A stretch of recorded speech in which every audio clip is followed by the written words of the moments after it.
how I move, doing a little video. I know we can't go back to the way it was back then, like a throwback. That's why I'm sitting here reminiscing on these Kodaks. Damn, all I wanted for you was what I never had. For you to wake up every morning and to see your dad, a big house, Shaolin, and a brother too. I thought of everything I wanted for us to do, but now it's like, damn, what this world coming to? I really thought that we was gonna be the Huxtables, but now that's all gone. I can't tuck you in, you tell me you love me, and I tell you that I love you too. Damn. I sit back and just look at your pictures, how you go away from me. Pain in me so deep that I think about you. I can't think, damn. There ain't no me without you, so I don't even think about where I will be without you. You know, I love you. Julia, I know I got things I gotta explain, and for me to make it right that I gotta change. I'm trying to find the meaning of this pain, because it hurts knowing that we'll never be the same. Damn, I never meant to be gone so long, missing birthdays, sitting in that penitentiary. By the time I realized what it meant to me, I already missed your first day of elementary. Beauty, you the reason why I stay in this booth when I feel tired, the reason why I stay in recoup. I made a promise to give you a better life than the one I had, and everything I saying is true. I'm so proud of you. You a big girl, you learned all by yourself what I couldn't teach you how to do.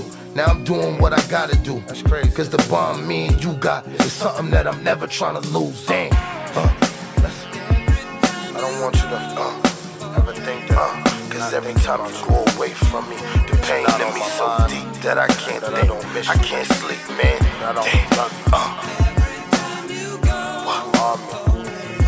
Cause every time you go away from me, the pain in me so deep that I can't sleep. I can't think. Not a day goes by that I don't think about you, and some nights I don't sleep. Sometimes I smoke weed and I don't eat, cause I got stress on my mind and it won't leave. Dang, I'm only saying what I feel, and I wouldn't even say this if it wasn't real. I never got to see your first steps, and I still wish your mother would've just let me know the deal. I can't lie, when I found out you was mine, I thought how I'm gonna be a father to my daughter doing time. I started thinking about my life, mistakes that my father made were his, and what I'm gonna do with mine. Anaya, just know that I would give my life for you. And if I had the world, I would give it right to you. But know that if you ever dealing with a man, I'ma tell you if I think he ain't right for you. Definitely from my heart. I want y'all to know that every time you go away from me, nothing ain't in me so deep that I can't think. I can't sleep.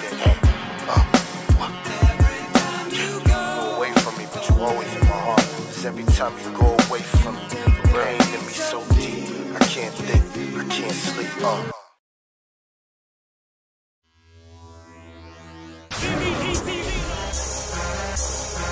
Hey yo, my team's monumental. Oh, I'm getting cream, I'm screaming, can it be so simple? Twisted off that lean, I'm counting green in my rental. Weed and nicotine, I'm Charlie Sheen in my mental. You fiend for my level. Get my shit, man. Huh? Yo. Chill. Huh? I told my nigga come and talk to me. I could bring it to New Haven quick. When niggas know a nigga that know a nigga, what up with knowing niggas, nigga, I don't know shit. They drop jewels, but niggas ain't never made nothing. They all talk, but niggas ain't never paid nothing. And then they get in the booth, start feeling they self, start talking that shit like if they spray something. I'm in the hood while y'all niggas play the law scene. I'm straight dropping, yeah, this water all chlorine. The girl dirty and I still keep the ball clean. The bills paid, my daughter fed, your boy mean. I'm out here, I don't fuck with the club scene. Matter of fact, I ain't even social. I disappear for a month and follow the cold front. Yeah, I told you that my hustle coastal. You can't make it if you stay local, and never let a washed up nigga coach you. It's a lot of that around here, so it's for the living. I crack a bottle and pour a beer. Whole dog here, no service or poor beers. Handful of niggas the team, so yeah, we all here. Rather have mine with a beam, let's make it all clear. Bang bang, rush mouth gang, nigga, this our year. Straight like that. I've been the man since I started laying tracks. Ain't never been a time that I was whack. Always snapping off and dumbing when I rap. Never slacking when it comes to spitting facts. Bitch, you artificial, my artificial, you get it, my nigga, cause I be sizzling the track. Sizzling the track. Bongs, blunts, joints of marijuana got me buzzing in the struggle to relax. Take another listen, my nigga, and run it back. 100 bars a minute is going over your cap. Flow is so infinite, my nigga, riddle me that. It ain't about me if it ain't about scratch. I'ma stack it, put the state up on my back. Never slacking, my Mac and it's still attacking, so immaculate. Wasn't really with battling, I toss him like a javelin. Overthrowing establishment, I ain't having it. Born a leader, never follow, not the half of it. That's why I move like an activist. On the low, high, lean, no activist. Cause it seemed like a catalyst. The dumber generation down and it's the saddest shit. And I ain't hating, but I had it vent. Tell me what your life like and use common sense.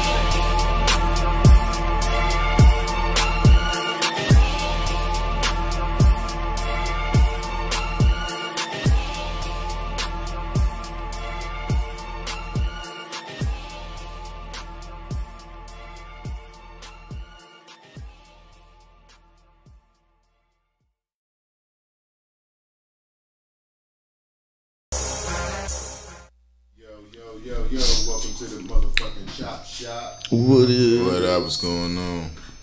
You know what I'm saying? Getting that fever. Turn that down. Another episode of the Chop Shop, you know what I'm saying? Welcome back, motherfuckers. And niggas for the first time. Welcome, Chop Shop. We got this new mic in the building, but you know, I don't think it's ready for that action right now. Ain't been calibrated. You know what I'm saying? It's pretty the motherfucker though. I'm your host, Cash. You know what I'm saying? Got my man on the side, Lex Super. What up? My co-host and brother, Deuce. What's really good? You know what I'm saying? We got my man Slim on the boards. You know I'm doing this Gilman thing. Gilly. I know you guys might notice the absence of Nabi Reality. He couldn't make it tonight, but he shall return. He shall return like Jesus himself on the third day, boy. You know what I'm saying? Matter of fact, shout out to Jesus, nigga birthday coming up in the week. Yeah, word up. Everybody doing shopping for Jesus' birthday and all that. Showcast, happy birthday to my man Showcast. Shouts. You Much know love, what I mean? brother. I think he's over at a little Christmas shindig for his jobby job. Singing carols and shit. You said adult life. Word up. Hashtag adult life. Word up, man. You know what I'm saying? So shout out to We them. had the Christmas parties for my job. And they laugh at me because I get dressed up and shit. I'm like, you taking me to a nice restaurant? I'm gonna get dressed up. Yeah, word. Yeah, you gotta get lemon dick every now and then. Yeah. Put them flats out. You know what I'm saying? Yeah, I never get like what's the word, like embarrassed or feeling uncomfortable. Normally, only time I feel uncomfortable is when I'm dressed down or dressed underdressed for the gender dress for the occasion. Underdressed, yeah, or overdressed, yeah. You go in there, be like, yeah, I'm gonna dress up. You go in there, everybody got t-shirts and basketball shorts, and I'm like, fuck, that's just always uncomfortable. Hey, somebody, yeah, like this, where you going, man? You know what I mean? So, you know, we got some things to talk about, man. First thing we're gonna talk about is 11-year-old Keenan Jones. That's my man's in them. No relation to Nazir. That happened so fast. Like, Yeah. See how things are flipped. I was like, what happened? Who? What? She racist. Yeah, man. That shit turned around real fast, man. And oh man, it's just crazy. It's just crazy. And what they raised GoFundMe like 40, 50 grand for the dude. I seen 57. Yeah. That's the highest I saw. They froze one of them joints. Froze like two of them, I think. Yeah, I think they initially froze it because the guy who started it didn't know the family, so they wanted to make sure it was going to the right place. But then when they found out all the other stuff that was going on, so accordingly the little motherfucker was getting bullied because he was saying racist remarks against the school. That's what it's like. You kind of. Yeah, little ugly motherfucker. Yeah. So we made the video, nigga perpetrating the fraud. Yeah, man. Yeah, that shit was crazy, man. Bullshit, yo. Yeah, the funny thing is, when I first seen it, that was my brother Cash and shit. But nah, when we seen the source we seen it at, we thought it was a little sus, like the nigga might have picked the little kid up. We didn't know the whole story behind it. It's like the next day. Like, yo, if you seen this kid and you need help, would you stop him from getting bullied? But the nigga that posted up was like, man, like, yo, maybe Why they talking about singing this little kid, singling singling this little kid out about bullying and this and that. Like, who the fuck is he? Like, why? So the next day, like, oh, he made a video and they did all this TMZ stuff. And yeah, man. I thought they was raising money because he was slow. Yeah. To get him in special school or some shit. Yeah. But somebody told me he had a tumor on his face or something. I don't know. Something on his face, and it got removed. That's why his face looks like that. So ain't nothing wrong with the motherfucker. Shit. So like, at first you feel it's just funny though, because it's a kid. And at first I felt bad in the motherfucker. And then I saw the pictures about the racist shit, and I'm like, well, it's the mom. Yeah, yeah. And then you find out all this other shit, and you're like, man, fuck them. Yeah, fuck all that crazy ass. Yeah. That's what he get, guys. Little ass toad. Go back home, disappear from the spotlight. The part that I don't like is the playing the victim part. Yeah. Is the part that he knew what the fuck he did. He knew why he got his ass kicked. He probably deserved it, and he gonna go home. But the ill part about it too is when the mom was asking him questions like, "What did they do to you? Yeah. Are you the only one they bully? Yes, I'm the only one. Nigga, you ain't the only one they bully in that motherfucking school. Said, nigga, please. Yeah, he's not the only one. And that whole fighting stick together against the predators shit that the MMA guy was saying. She said the text message thing. Yeah, I didn't see that. I guess he was texting her. He was gonna let her. He was gonna let her and the son come out for a fight or whatever. And they turned it down, right? Because she wanted money, and he was like, "Well, what's the money for?" She's like, "Well, I'm a single mom." And I don't know word for word, but she put in there like what happened to us sticking together against the predators. Yeah, and it's like the predators. Yeah, bitch, what you watching those sci-fi movies, like, motherfucker? You got money from Cardi B, Snoop Dogg, like all these people that you consider predators. Like now. You just playing people for fucking fools. Yeah. And you just getting what you can get. That money's going right to the Klan. Exactly. Or to the crack man. The crack man. The crack man. Yeah. She gonna do a crack man. She kids with a fucking taking that to the trap house. That's what the fuck she gonna do. Yeah, she's taking that straight to the trap. They said that about Homegirl's wife when she won her money. Yeah. That was kind of fucked up too. Yeah. Oh, she's gonna spend all her winnings on crack. Be going on crack. Get the fuck out. Like what kind of fucking people? Yeah, you need to get his ass beat for that one. Yeah, man, that's crazy ass shit. Damn, I had another topic I had thought of real quick. I forgot what the fuck it was that fast. Yo, you know what fucked up? You seen that mayor in that town? I forgot what was that like. I think it was in the Midwest. She's about we gotta uphold white privilege. You seen that video? And she was like, yo, she was like in a little council meeting. That nigga and the motherfuckers went off on her because she's about you gotta hold a white privilege retainer meeting. She was the mayor of the town, and they got a video and the shit. You know what I'm saying, going off. And just about like I don't feel like I'm being treated right. I'm not the white privilege ain't working like that kind of shit. My white privilege is running out. Yeah, and then the councilwoman went off on her ass and that shit, yo. There's another thing. I remember what I wanted to say. So like pedophiles now are trying to get like classed into like a lesbian and gay type class type thing. Yeah, now like pedophiles are like, you know, it's like not almost saying it's like it's not a choice. It's like in our I was born this Lady Gaga born this way. Yeah, Lady Gaga, we're born this way. That theory's been around for a long fucking time. But like, it's just an excuse. Like, it's wrong. Yeah, it's wrong. Hell yeah, it's wrong. Nigga, logically, it is fucking wrong. Yeah, because you know what's gonna be next. Your boy, I seen some shit earlier today. I was chilling in the office and shit. I seen some shit on the internet. That shit said they call Harvey Weinstein a cinephile. What the fuck is that? A cinephile, a nigga that I looked at that shit, C-I-N-E, like movie file. You even niggas got to deal with movie shit. You know what I'm saying? I'm not making this shit up, yo. I see this shit every day. A cinephile. You can't just fucking say something. You can't just give shit a name and then it's okay. You know what I'm saying? Like it's a diagnostic. Yo, I couldn't believe it. I couldn't believe that shit. Oh no, you know what you got? You got fucking no. You can't just take something that's fucked up and wrong and give it a name. Yeah, so then you got a problem with all things. You really got a goddamn problem. So they try to make it to where like, you know, it's a thing to where, you know, you're infatuated or attracted to kids. And they try to make it like it's an acceptable thing, like, and there's actually people backing this shit, like, yeah. The world never surprises me anymore, especially after all this way more stuff. Like in the videos, you see people trying to explain that away.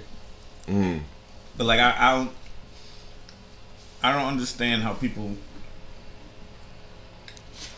can think it right to be attracted to a child. Yeah. No matter how you put it. Yeah, no way. Because even if it is you mentally, you're mentally fucked up, and that needs. Yeah, you need help. Like it's not something. Yeah, I don't think it's something you can actually fix. Yeah. I don't think it's something that's not fixed. It's just I'm saying, but like it shouldn't be accepted. No, hell no, it shouldn't be Like, accepted. your head's fucked up. Because you're basically you're basically saying you're basically taking away. Well, a kid can't consent to anything anyway. Exactly. So, like you're basically saying it's okay to take that, and that's the case. You could basically take any kid, any age. That's what I'm thinking. Like any age. Manipulate children. It's the motherfucker that be fucking with babies on this motherfucker. So that means they gonna be Like, protected, come right? on. They ain't protect the class. Fuck out of here. Like they're gonna have their own society. Get the fuck out. I watched the video and this guy's like, it ain't gonna happen. I'll smack the shit out of whoever even thought of that idea to even try to pass that law. I watched the video. But there's people out there fighting for shit. Fighting it. Yeah. And this guy's like, I watched this video. And he's like, yeah, I'm attracted to little kids, and they're like, from what age? He's like, from like 4 and up, type thing. But he's like, but I don't act on it. It's okay for me to express that I like this and this and that, but I don't act on it. Niggas out of control, man. Like how? Mind-boggling. Like how could that be? Like that can come out of your mouth, and you not know that something's wrong with yourself. Yeah, they know something wrong with them. Some countries you get your shit cut off for that. Like kids messing with kids, that's kids being fresh. They're innocent-minded. Or Yeah, when they see some shit their parents might have seen. Molested, you know what I mean? It's still, in a sense, innocent. But like for an adult to manipulate a child to letting them do something sexually to them, like there's nothing that you can say to justify it and try to make that right. Yeah, like I'll never get that. And the world won't let it happen. That's like the guy, I don't know what his name is. I think he was like a senator or something. He's a politician, and he got caught with some young girls, and they were like, he liked young girls, and fucking. The one that was just running. I'm not sure if he was just running. I think he was just. I'm not sure if he was already or he was trying to run, and there was some young girls that say he like 16, 15-year-old girls that age, and so he went on a talk show, and the guy on the talk show was kind of like trying to help him like clear it up, almost trying to make it like smooth it out. He wasn't there to like grill him and get on his case. He was there to like try to smooth it out, try to make him look better in the public eye. Explain it through. So people got mad, and it was like the company should drop out of their sponsorship for the show, and they shouldn't sponsor the show anymore. And I think how you say Krueg, the machines that you make the coffee, they dropped out first. And when they dropped out, don't worry about that. When they dropped out, turn my mic back up, nigga. When they dropped out, they was breaking the Keurigs. Yeah, I remember. So that people are breaking Keurigs like a couple months ago too. Yeah. and protest for them dropping out of their sponsorship of that dude's show because he supporting the pedophile. They're like, oh fuck these guys breaking shit, and then shows you how deep the conditioning is. Yeah, and the bad part about it was after the videos came out, people breaking their machines. Krueg company came out and was like, "Oh, we're sorry. We wasn't really dropping our sponsorship. We were just suspending it for a while we cleared things up." And boom, they basically reneged and went back and like recanted the whole shit. Oh my god! And then like Nabi said last week, I believe it was, and he was like, they all this is being covered up. They started with the pedophiles. They started getting exposed. The Corey was named Corey Feldman. Mm-hmm. He started exposing them, and like people started coming out about this shit. And then all of a sudden, they shifted over to straight sexual harassment, men against women.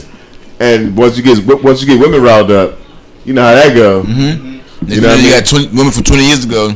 Somebody got groped by somebody in an 80s movie or some shit. Yeah. So all of a sudden, that old pedophile thing died down, and then all of a sudden, the emergence of pedophiles want to be in the class that's accepted. Like shit is crazy, man. Distractions and yeah. So I mean, come on, man. You gotta protect the children in there, man, because it's getting crazy. You sound like a conspiracy theorists when you start talking about like the underground of that shit, sex trafficking, the videos, photographs, dark web, all that crazy shit. Yeah. These motherfuckers know what the dark web is. They can shut that shit the fuck down. I don't know, like. Yeah, they said the dark web is actually bigger than the regular web. Yeah. And you can get crazy shit on there, like Social security numbers. you telling me. You know, like I don't know. It's just. Well, it's pretty tough though. I mean, when you come with when you get these hackers involved and shit, yeah, I you can't catch them motherfucking hackers, man. I get all that. Them hackers, when they do catch them, people with gigs and terabytes of fucking child porn. Yeah, when you do catch the motherfucking hackers and those dudes that's behind the scenes on the computer shit, they put them as a part of the government to catch the other hackers. That's the only way. That's the only way you can catch other hackers is with some more hackers and shit. Because that shit changes every day. There's new technology every day in computer shit. Needs to get better, get harder to find. You know what I mean? So. Shit, man, that's a part of it, but yeah, niggas trying to figure it out, man. Too many geniuses out this motherfucker, man. Too many hood geniuses. We know motherfucking chemists out this motherfucker. Like niggas say they take fucking acid all day, but they say they concoct the fuck out of some shit. Yeah, you know what I'm saying? Like it's motherfucking crackheads and shit. Man. Yeah, that's why they don't let too many kids take like those classes. Computer science type classes and shit. Like and what is it called? When you learn about the different gases and all that in school. Chemistry tape? Chemistry, yeah. Yeah. Wouldn't let me take chemistry. Yeah, man, that's just crazy, yo. And that's the thing of, speaking of crack, you know what I'm saying? That's the craziest trade-off. Like, some of the most talented motherfuckers I know smoke crack. Yeah, man. You know what I'm saying? Some of the most talented, most illest motherfuckers I ever met was on that shit. Yeah, man. And he's like, damn, man, if you can keep that determination and put that towards your talent, say that help, you know what I'm saying? These could be great things, man. But it's like that. It's crazy trade-off. It takes a good, smart motherfucker to cook up an 8-ball on a chef spoon. Yeah. Alright, that's just not easy, but one mistake. That's the thing. One mistake, you lose thousands and hundreds of thousands. Yeah. You got it right. Yeah, you get that little penny. Yeah, you did. That shit crazy with motherfucker shit. I know with crackhead. This motherfucker, this nigga turn nigga gas back on. Niggas gas downstairs. Turn the fucking gas back on. It's like how Sway? You need a job, yo. So put that crack down and get you a job, man. You had talent. Oh, you had shit out with the world. Don't let that go. Word the fuck up. Don't let that crack take all that. So man, we're gonna take a little break and we're gonna get to this motherfucking video, man. When we get back, we're gonna have our fucking guest, DJ Ruckus, a legendary figure in the Rhode Island hip hop scene for a long time. You know, some people love him, some people hate him. You know, some that nigga does a moonwalk like no other. I'm saying DJ for some of the greats, you know what I'm saying? Yeah, man. Live on stage, you know what I'm saying? Little pirouette, you know what I mean? Yeah, hell yeah. You know what I mean? And he can sing too. Like Teddy Pendergrass. So we come back for this motherfucking video, man. We gonna get it in with DJ Ruckus. Biatch.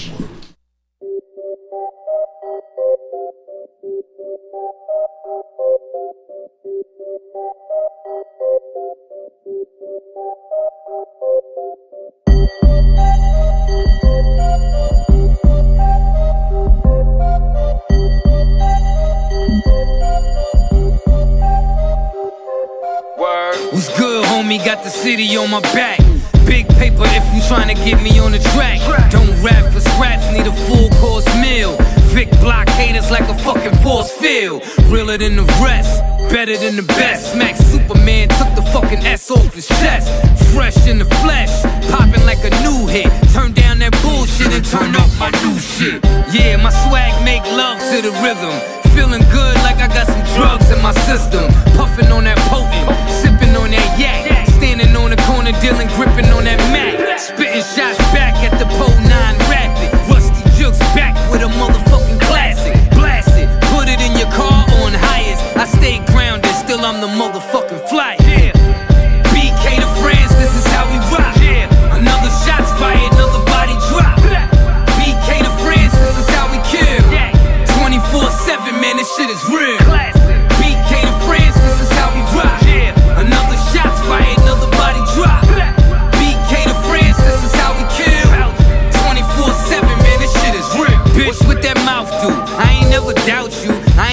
feelings, I don't give a fuck about you. Pull up in the Lexus, straight off the dealership. You be with that fake crowd, I be on that realer shit, killer shit. Laying on the roof with the scope out. Laid 3 bodies down, everybody broke out. Mayhem, homie, I'm the backstreet terrorist. Famous, they carving my face on Mount Everest. Oh shit, keep your mouth shut, you don't know shit. No stopping, getting that cash, I gotta go shit. Fuck up on my way, buck up out the cave. Run up in your crib, leave you right where you stay. Put me in the top 10, nigga, I'm the greatest. When I'm on the West Coast, nigga, I'm the greatest. Break through your team and crush your quarterback. Me, Cleaver, Flow, yo, I slaughter track. BK to friends, this is how we rock. Another shots fired, another body drop. BK to friends, this is how we kill. 24/7, man, this shit is real. BK to friends, this is how we rock. Another shots fired, another body drop. BK to friends, this is how we kill. 24/7, man, this shit is real. BK to friends, this is how we rock. Another shots fired, another body drop. BK to friends, this is how we kill. 24/7, man, this shit is real. BK to friends, this is how we rock. Another shots fired, another body drop. BK to friends, this is how we kill. 24/7, man, this shit is real.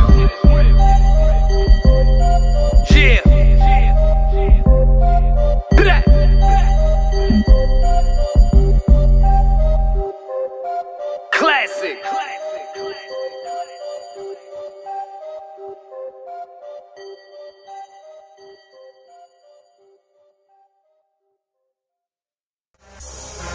Hey yo, my team's monumental. Boy, I'm getting cream, I'm screaming, can it be so simple? Twisted off that lean, I'm counting green in my rental. Weed and nicotine, I'm Charlie Sheen in my mental. You fiend for my level. Yeah, that's my shit, man. Huh? Yo, chill. Huh? I told my nigga come and talk to me. I could bring you to New Haven quick.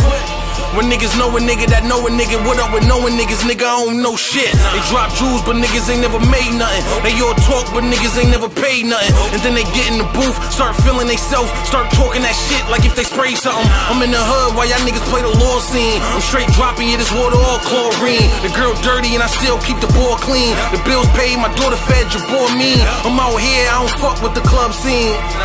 Matter of fact, I ain't even social. I disappear for a month and follow the cold front. Yeah, I told you that my hustle coastal. You can't make it if you stay local. And never let a washed up nigga coach you.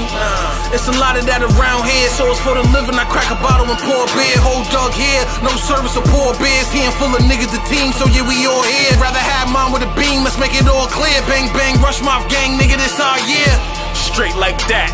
I've been the man since I started laying tracks. Ain't never been a time that I was whack. Always snapping off and dumbing when I rap. Never slacking when it comes to spitting facts. Bitch, you artificial, my artificial, you get it, my nigga, cause I be sizzling the track. Sizzling the track? Bongs, blunts, joints of marijuana got me buzzing in the struggle to relax. Take another listen, my nigga, and run it back. 100 bars a minute is going over your cap. Flow is so infinite, my nigga, riddle me that. It ain't about me if it ain't about scratch. I'ma stack it, put the state up on my back. Never slacking, my mackin' is still attacking, so immaculate. Wasn't really with battling, I toss him like a javelin, overthrowing establishment. I ain't having it. Born a leader, never follow, not the half of it. That's why I move like an activist. On the low, high, lean, no activist. Cause it seemed like a catalyst. The dumber generation down and it's the saddest shit. And I ain't hating, but I had it vent. Tell me what your life's like and use common sense.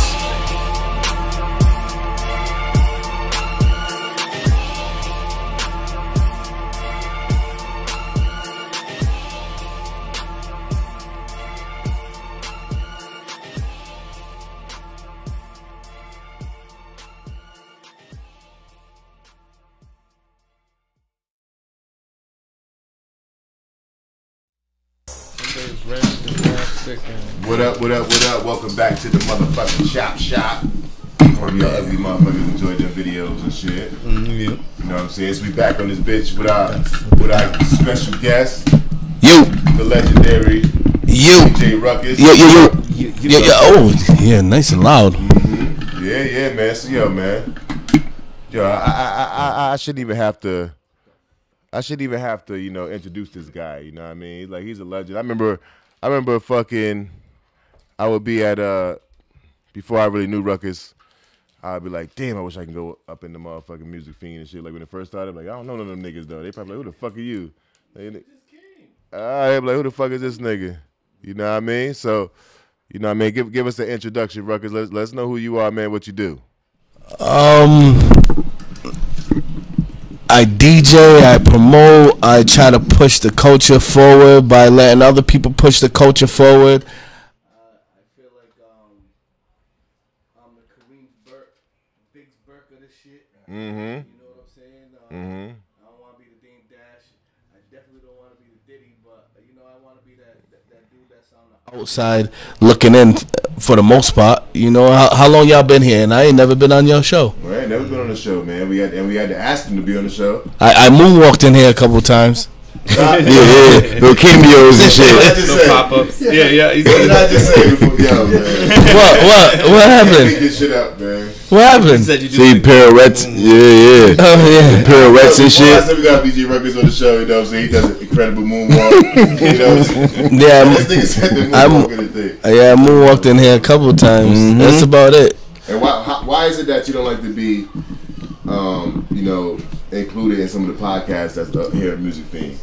I when I first started this shit, I wanted everybody to get their own light because I didn't get a chance to get mine when it was time for me to. When I felt that it was time for me to get mine, I didn't get my light. So I wanted everybody to get their own shine without being bombarded by whatever I might be into. You know what I'm saying? Like it would be like, all right, Ruckus, you got this show coming up, so talk to us about the show. But what about you? What are you doing? What's going on with your show? And the reason why you're here and you're talking to these people, why is it that you're broadcasting? You know what I'm saying? It can't be about Ruckus, and I definitely didn't want it to be about Ruckus every single time. One, it takes away from the content you could be giving to people, but two, it also takes away from what they need to know about you and what your movement's about. And I feel like everybody's movement's important, and that's one of the reasons why I started Music Fiend in the first place. I want to make sure everybody's movement gets a little look, whether it be little or big, or you felt like you're the biggest thing in the world, or you're the smallest movement trying to get big.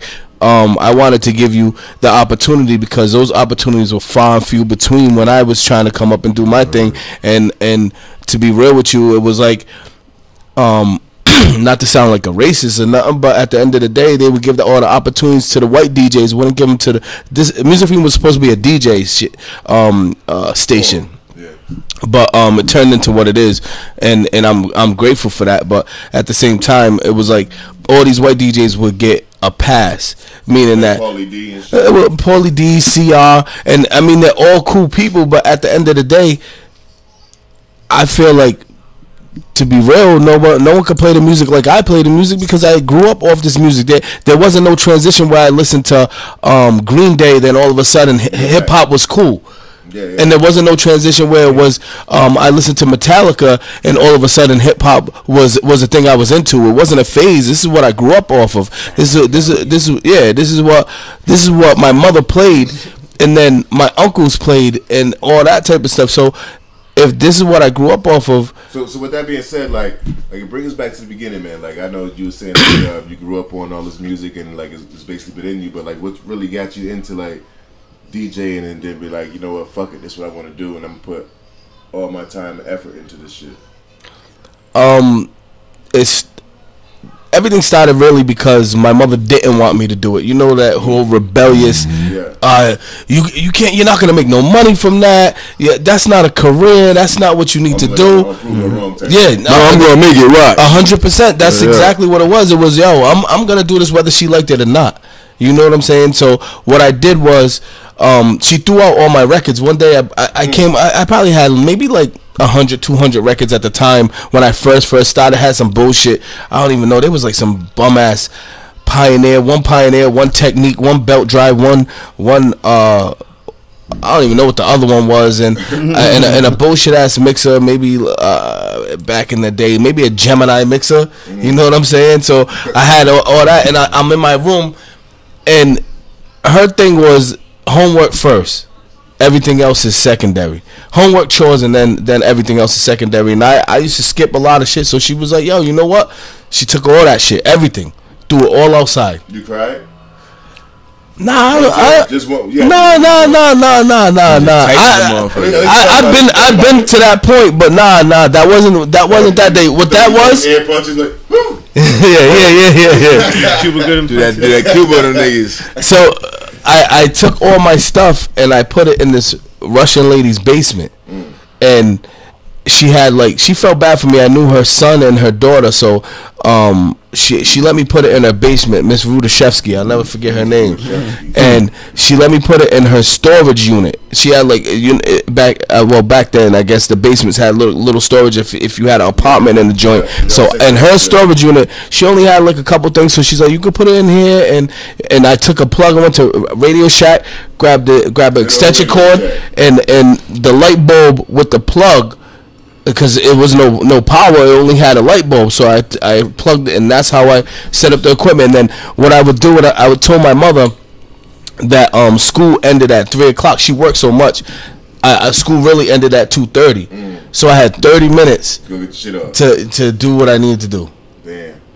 That's dedication, man. You know what I mean? That's how you know when you really love some shit. You know what I mean? Like, you just can't stay away from the motherfucker. You gotta get back. You keep called the Pookie effect. And I remember being in high school too, him handing out flyers at Central and shit. It's crazy because it was so crazy. I went to Cranston school, so I went to Cranston East, Cranston West. I got kicked out of every single one, and then I went to Central. And the funny thing was, clown guy. Yeah. Yeah, you could tell. I can't see that. I can't really see. Like, you can't see me being the class. Oh no, I was a class clown like a motherfucker. Yeah, they big class doing the Roger Rabbit. I was a class clown, but the thing about back then was I only had 5 people in school that were black. Oh yeah. So crazy. I got both sides of the fence. I got I'm scared of him because he's black. And I'm cool. I'm the best athlete because I'm black. Yeah. But I also got the fact that I'm gonna stay away from him because he's black, and because my parents told me to stay away from him. So I got both sides of the fence. I remember one time the basketball coach put me right on the fucking starting team. Didn't even try me out. Nothing. I suck, nigga. I'm not even. I could play a little bit of ball. Like if I could hold a game, I'm like the 7th man. But at that time, this dude just put me right out there. I started the game, the first game of the year and everything, and he didn't even. I threw the ball over the rim. That's a crazy misconception because it is. We're just not good at basketball because we're black. We're good at basketball because all you need is a ball and a rim. Yeah, I think because they think we're natural athletes. Is that? Yeah. Well, I always say, all right.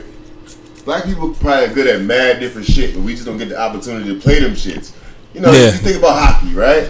You gotta get pads, you gotta get sticks, you gotta get fucking couple other niggas that got the same shit that you got. Yeah, and some way to do it.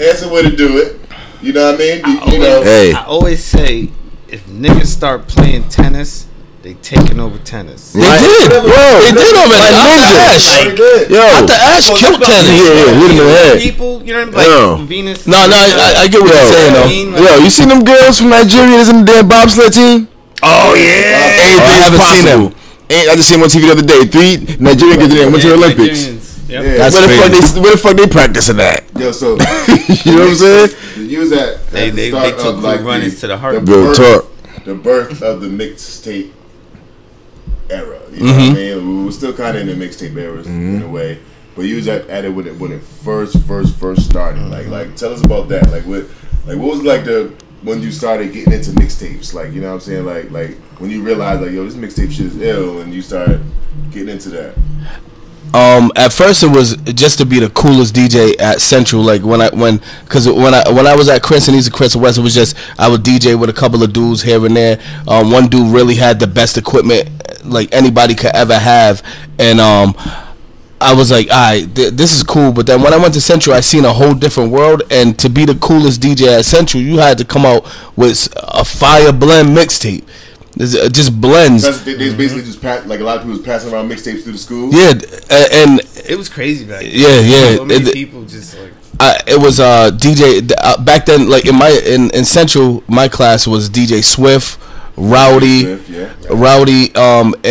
me. But the older cats were like the Royal Roys, the Mike Nices, yeah, like those guys killed that mixtape game, like for me to look up to be like, yo, that's what I want to be. But if you had like a fire mixtape, you passed a couple around, you had to get a dubber. That was you had to get a tape dubber. That's a crazy process. Well, yeah, that's the crazy shit. It was more of a process than anything because you had to have a 4-track. You had to know how to use that 4-track. Then you had to have the good turntables and the records because I mean skipping was a big thing back then. Like your records would skip or sound like you cook bacon and eggs on the shit. So all that shit was it was just a little bit of a process. The good thing was I came from a situation where a lot of DJs in Central, when I came up, they wanted to learn how to scratch. I wanted to be a mixer. I wanted to mix the records plus be the dude in the party. So, and that all came from me watching like Yo MTV Raps at the time. You know what I'm saying? So I would watch the DJs on Yo MTV Raps. I want to do what they're doing, like for the rapper. You know what I'm saying? So whatever Jazzy Jeff was doing, I wanted to do. And he wasn't a blend DJ. He was more of the guy who was gonna go in the party and be the dude that hyped up the crowd. So that's where my mentality was at the time, and where when I went into the school and everybody was putting out these mixtapes, now I had to be a little bit different from what these guys were doing. So I would blend better than they would blend, but they would scratch better than I could scratch. So their intros were like crazy. They had dope ass intros. Like all them dudes had dope ass intros, but my blends were second to none because. And the other thing was, if you don't study anything you do, you're not gonna win. I don't give a fuck who you are. Like I'm hearing a lot of these young rappers talk about, oh, who's Biggie, who's Pac, who cares? How could you even think like that? Like if you don't know where you come from, where you going? Absolutely. So I knew all the funk records and all them old school records, all them old school disco R&B. I knew where the breakdowns were. So when I'm mixing something, I want to mix it. Like my favorite record is Vaughn Mason Bounce Rock Roll Skate. So I would blend that with mad shit. Dude from Chicago, what's his name? Who? Lupe Fiasco. Yeah. Oh no, you talking about Kick Push? Oh, Kick Push. No, Bounce Rock Roll Skate. Bounce Rock Roll Skate had an ill bait. Yeah, so from watching the evolution of the mixtape situation from that point was, alright, we come out with these blend CDs, but how many blend CDs can you sell? Can you sell to just Central, or can you sell to all the schools? Central, Mount, Hope, like does everybody have a mixtape? And that's what differed me from them, because I literally took every dollar. I think it was because they was African and they had to give their money back to their mother. I was just doing my shit, and what I would do was, when they came out with a mixtape, I would come out with a mixtape a week later, but I give mine away. So while they came out, they were struggling to get out 25. I was just giving away 1,000. Yeah. I literally, that was my goal. Every single time I come out with a mixtape, just give away 1,000. Makes sense. And I was at Kennedy Plaza. I was outside of the school. I was on Fricker Street, and I was giving away 1,000 mixtapes. So how did like the whole mixtape thing? That's basically that's where you started. You started with the mixtapes. So how did that like transfer over into like, you know, DJing for shows and doing club stuff? Like how did that start? How it originally happened was I worked at this spot called Dog Pound Records. That it was on Broad Street. You remember that shit? I bought Muddy Waters. Yeah. So I had worked there, and I was doing the whole mixtape thing, and then now people started from the mixtapes. I think that's when How did you get that job? Did you get the job through the mixtapes too? Did that help? No, I think because I was DJing, but I actually begged that dude for that job, man. I begged that dude, and I got paid in 3 records a week. Well, that's what's up. I got paid in 3 records. That was bullshit. At the time, though, yeah, you know, it's like sacrifice. Something like an internship type thing. I mean, that's the way you can look at it. Yeah, 3 records a piece. He robbed me. That his name was Rob. He robbed me. I got paid in 3 records a piece, but I met some great people at the time, like Boo and Kev. They cut their hair there first, and then they got their own shop. So these are people that I started coming up with. But how it transcended was, the mixtape game turned into I want that dude to DJ my baby shower. From the baby shower, I want that dude to DJ my party. From the party, I want that dude to DJ this show. And the shows turned into, I'll DJ your show, but I'm watching all these promoters make this money off of people coming sometimes just to see me. And I was like, fuck this. This has got to change. Like, so I'm just basically bringing the crowd. And they was eating off it. Exactly. Capital from the whole event. Yeah, and giving me $200 while they was walking away with 15, 2,000. You know what I'm saying? Like walking away with some decent money. Use the attraction. And I was watching it. Because I started off from the boys club shit. So I was doing all the boys club parties, Southside Boys Girls Club, the Providence Recreation. I was doing all their parties, and I'm watching them make money off of. They was only charging like $3-4 a head, but. We weren't even splitting the door, like, so they was putting Ruckus on the flyer, but we weren't splitting the door. And I'm just like, hold up, how the hell these motherfuckers making money off of my this gotta stop. Living off so the name, yeah. My first event I did with this group called Code 5, and I did it at John Hope. And I went to this thing called the Coca-Cola True Talent Contest and watched these dudes perform, and I was like, yo, they're kind of dope. So I was like, let me do this. I went to Miss Joanne, who ran John Hope at the time, and I said, listen, can I rent out the gym? And this guy named Toey, he really believed in me. And Toey is the rap is TNT, you familiar from the Ville? That's their father, one of their fathers. So he's like, all right, well, yeah, give me I think maybe like $300. And then I saved all my money, and what I did was I went to Brockton and I met up with the dude. These kids was on their way to stardom. They probably was gonna be B2K before B2K was B2K. And I'm just like, yo, I need to find these kids. So they lived in Brockton. I drove to Brockton, and I don't know if y'all know who Nelson DeMora is. He started hotonri.com. Oh yeah. He passed away. Yeah. So Nelson drove me out there, and we went to the dude's house, and I'll never forget the meeting was, yo, you don't have to give us no money, but I want you to promote the crap out of these kids. So what I did, he gave me a VHS tape of their video. They had a video with Missy, and they had a song with Clue when Clue was on Elektra Records. This is the memories are so crazy, but they was on Elektra. Trap shop. We can bring back. Yeah. The cameras is on. So they was on Elektra Records, and they was fitting to blow. They had this song called "What's My Name, Girl," and I swear to you, this song probably would have been the craziest song if they all didn't end up fighting. But that's a story down the way. They broke up as a group. They were all cousins and brothers and a family friend. So it was 5 of them. One of them was Casey. He was probably like 8 years old at the time, and the rest of them were like 10, 11, 12. Maybe the oldest one was maybe like 14. Casey was the main guy? Yeah, he wasn't the main, but he was the one that they was focused on more because he was the youngest little, you know what I'm saying, little homegrown kid. Man, that's yeah. So I took that group and I went to every boys and girls club, and I made them bring the motherfucker, wheel the motherfucking TV out with the VHS and pop that video in and let them watch exactly and watch the video. And I started selling tickets to the kids. I think it was like $5 maybe. I started selling tickets to the kids from there, and I sold out of that show. And that was when I knew that I don't wanna work for these.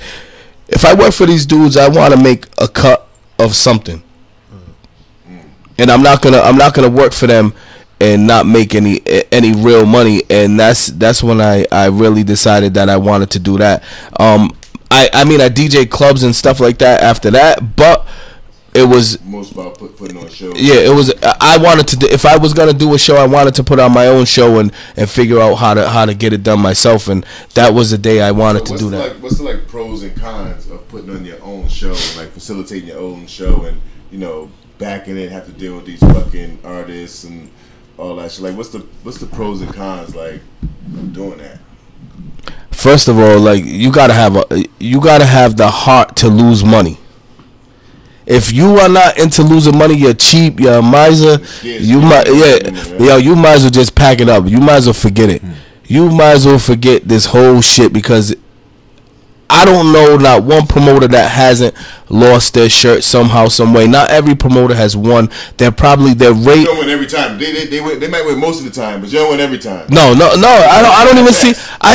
You probably got more losses than wins. I could call 10 promoters right now. I said at best. Yeah. You're gonna, So there's so many problems, and then you got to add on where we're from. That causes more of a problem. So first you got to deal with the artists. Finding them is the first issue. You find them. You deal with the bullshit of how many people you have to go through to get to this one person, and then you might not even get that right person. Yeah. I ain't gonna sit here and bullshit on this show. I've been burnt 3 times. I mean, that's a good record. Considering how long you've been true. 3 times. 3 times, but the considerable amount. One for a Nicki Minaj joint for like 20,000. Yeah. That was the first one. That heartbreaking. Yeah, that's how it got to be heartbreaking. Going through someone that said they had a contract, sent over a fake contract with her information, but it was a fake contract, and ended up sending him a deposit, and dude disappeared in the wind. Wow. His name is Mike Green. Mike Green. And he's from the Hamptons. Fuck you. Yeah, anybody out there know Mike Green? Big League Entertainment. APB on that motherfucker. He probably a different name and a whole bit. Whole everything. 20's enough to do that. Probably have 5 different. That nigga probably retired off that contract alone. That Fugazi joint, he probably had 20 of them. Yeah, he probably done gave that contract to the mad people. Yeah, at the same time. Well, and then when I looked him up, he actually did. To be honest with you, he did maybe like I seen like 10 fraud accounts with him. And one I didn't feel bad after I looked at one that was like 150,000. How come is he the one going around the fake Fetty Wap fucking contracts?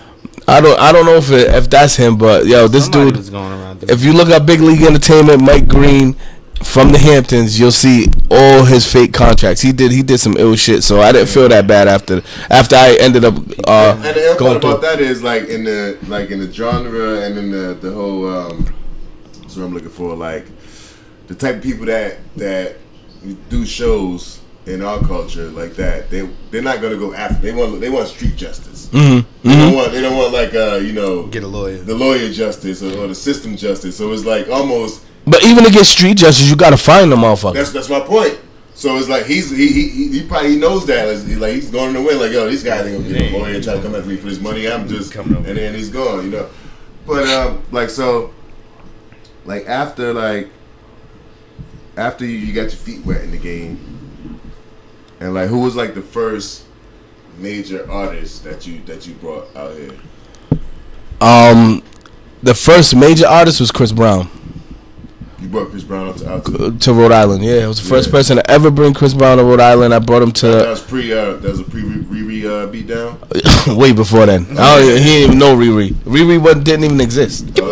Yeah, when he first came out, he had just came out with Run It, and he was going into the song Yo. So his singles was going into the song Yo, and I had seen him. I seen him perform. His manager was sitting next to me. I was like, "Yo, he's a dope performer." She's like, "You should bring him and do a show with him." And I caught him for $5,000. And So what I did was, I also wanted to incorporate Providence into the mix, and I did this thing called the Apollo in Providence. And I did auditions and everything, and I set it up so people could get booed. So I let the audience boo, so they had some. But I brought in some real horrible people so they could get booed on purpose. Same in their ass. That's almost like an American Idol. Yeah, exactly. So and that's part of my problem is that I've seen a lot of things earlier before all that shit. Before even Music Fiend, I seen it, but I seen the vision of what it could be before everybody started doing it. Now everybody got a podcast. Everybody's podcasting, and this is shit. We're going on. Music Fiend itself is going on 8.5 years. Think about that. Yeah, right. 8.5 fucking years this shit's going on. So all that, like I seen Chris Brown and I said, "Yo, this kid's dope." I just want him to come out. I didn't think he was worth $5,000 until his video Run It hit MTV and all that shit, and I'm like, all right, we need to get him. Hurry up. Right now, yeah. And what I did, how I offset things was, I would go to like clothing stores and be like, look, listen, I have this dude come sign autographs at your store, $5,000. So they didn't pay for the whole setup. They paid for the whole thing at Blanco on Elmwood Ave. He went there. That's what me and my brother Deuce call negotiation. That's expert negotiation skills right there. Wasn't thinking like that, but that's exactly right. And I had a line all the way to probably fucking where Subway is now, of people who was trying to come see this kid. Like, if you took a picture with Chris Brown back in the day, you was a lucky motherfucker, because they was banging on the door. They was going crazy over this kid. And I caught him right at that peak, right at that blow-up point. And then Joel Santana jumped on the song maybe like a week before he came. So Run It had its own run with Jive. And then he jumped on the song. Joel Santana jumped on the song, and then he was coming out with Yo. So everything was rolling, and by the time he came, Yo had just, the video for Yo came out. Run It went through its process, and I did that whole Showtime at the Apollo with Chris Brown. Ended up, dude had no tattoos, nice kid. Like he was like the most polite kid you ever want to meet. And then cocaine. Probably, yeah. Rihanna turned his ass out. Mary Jane turned his ass out first. That's like blaming Whitney Houston for Bobby Brown's down. Nah, man. Yeah, I don't know, man. That nigga went beast mode on it though. See, like you said, the funny part about that was Super when he said that. So I don't understand. The first thing when you said that, I thought about your line in the track where you said, Soulja Boy in the blood, the thing. But the funny part about it was when you said that, that's automatically what went into my head. But it wasn't like I was thinking about your line, like it was your line. I was just thinking about that line, just period. Like, that's beside the point. But anyway, y'all hear the song one day. Yeah, you're gonna hear the song. So, you know. Take a break. When you said no, it took me a second to get the I had a question in my head. I had to get the process of Pentium 2. The Pentium 2. Pentium 2. So, like Jesus. Said, yeah, you talking about the 2001 shit. This compact Presario working, right? like you said in your last soliloquy. You said that you've seen this whole podcast like thing, and you acted on it a lot earlier than a lot of the other entities, we should say. So, like, what was that vision like that created this whole music thing that still exists to this day?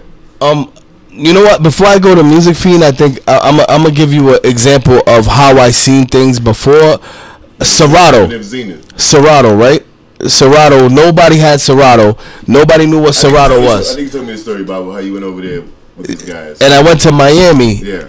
And I had no records, no nothing. I just had Serato. It was my first day. I had the Serato box. Cost me $500. I went and got it. I said, fuck it.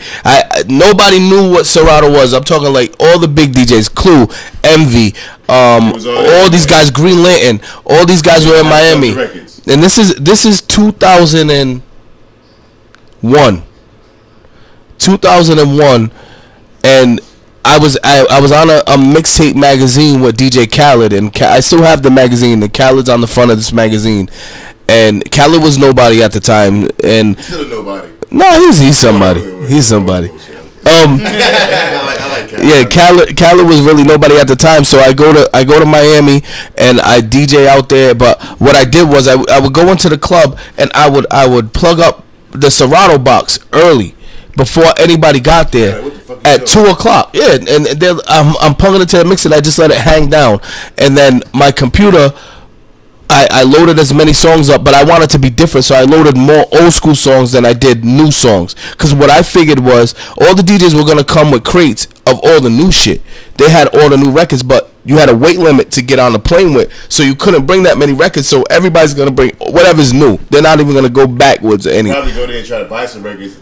If they can't bring some, they go there and buy if you could, but then you had to bring them back. So then it was a weight limit going back. So they really didn't. A lot of, unless you drove there, which I did drive there too.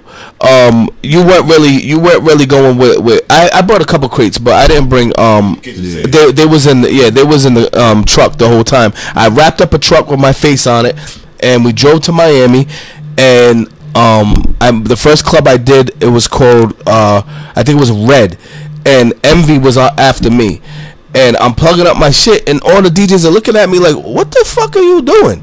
And I'm like, yo, you'll see. So my set was at 2 a.m. The club closed at 5, and then Envy was before me. So Envy comes on, he does just what I thought, all the newest shit that was out at that time, and then I come on, and my first record I played was Kiss by Prince. And it dropped. And here's the thing, though: 5 DJs are on this lineup, and you heard the same new records over. And then when I come on, it's like exactly. So everybody was going crazy. And then the next day in the club, I DJ with Envy again. He was like, "Go ahead, little nigga." He was like, "Go ahead." Told me just go ahead, DJ, because and then I heard Green Lit, and everybody, yo, I think we're gonna get this at the radio station. So just being ahead of the times with technology is just that's my thing. That's the thing that I want to do, be ahead of the time with technology every single time. And I don't think there's anybody I mean, technology is what it is. It's the future. So therefore, you can't beat the nigga that's in the future. I don't give a fuck what nobody says. Hell no. So you can't beat Elon Musk. You couldn't. People couldn't beat Bill Gates, and then people couldn't beat Steve Jobs. Ancient alien shit. The aliens come down and give you that bit of that knowledge. Yeah. So well, I don't know about that. Yeah. So that's when you're God. The gods come down and they give you that little knowledge while you sleep. Well, maybe they did that a little bit. I don't think I got a piece. Maybe a tip of the pinky or something. Because I mean, how much you remember when you sleep? Like, Ruckus, get this Serato. What's Serato? I'm gonna get that. You know what I'm saying? Look at that. And you know what really made me think about like the whole podcast situation was the Providence Donut. Providence Donut. What's that? Know what? Y'all went on that chat line, the Providence Donut? Yeah. Welcome to the Providence Donut. But they said they run their mouth. Yeah. Everybody used to be on the chat line. Yeah, they were full of shit. Rap battles on that motherfucker. Wow. I live back and forth between Woonsocket and Providence.